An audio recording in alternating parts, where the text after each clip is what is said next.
Ritorna la pallavolo femminile ad Agrigento, che squadra avete messo su per questa stagione? La squadra diciamo che sta lavorando abbastanza bene, singolarmente è una squadra di discreto livello, buon livello. È chiaro che essendo di sana pianta composta proprio quest'anno ha bisogno di tanto tempo per poter amalgamarsi ed essere in realtà una vera squadra. Noi ci alleniamo da meno di 4 settimane, quindi ancora non c'è chiaramente la condizione giusta, però diciamo che siamo molto fiduciosi e facciamo molto affidamento sulle caratteristiche tecniche e tattiche di queste giocatrici. Diciamo che per me è un ritorno. Abbiamo portato questo progetto qui, non è stato per niente facile perché insomma, tra amministrazione, palazzetto abbiamo avuto tanti problemi, però adesso si sta un po' pianificando tutto anche grazie al presidente Giovanni Crosta e altri dirigenti che ci stanno veramente vicino e stanno cercando di fare il possibile. Chi vuoi la salvezza? Sì, tanto noi ci teniamo a precisare che come primo anno vogliamo intanto salvarci, poi tutto quello che viene ovviamente poi uno ambisce sempre a fare qualcosa in più, vedremo. L'Agrigento che squadra in Serie B2?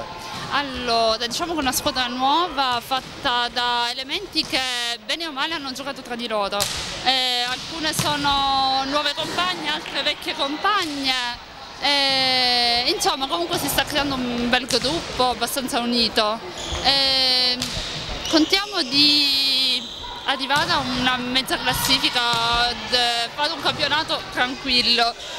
Certo, mirare in alto sarebbe sempre il sogno di tutti, ma noi teniamo la testa bassa, siamo abbastanza umili da dire ci facciamo il nostro campionato, sperando che sia un buon campionato.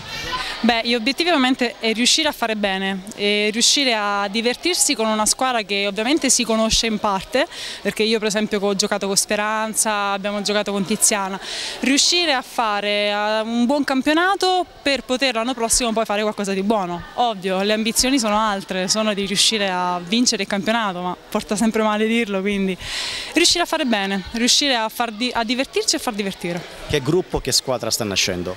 Un gruppo molto unito, fatto da amiche e da ragazzine giovani, cosa che personalmente a me mancava da tempo, mancava il sorridere in campo, il giocare e divertendosi.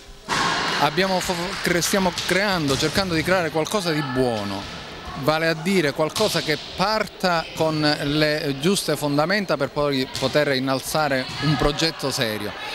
Questo vuol dire una suddivisione di compiti molto netta all'interno della società, nonostante non sia certo campionato di A1, ma ciò non toglie, perché ognuno di noi avrà delle responsabilità precise. Ci sarà chi si occuperà dei rapporti con la stampa, chi si occuperà dei rapporti con le altre società, l'allenatore, l'aspetto tecnico sarà esclusivamente nelle mani del coach Frinzi Russo che non avrà, e del suo secondo Liberti, che non avranno nessun tipo di interferenza.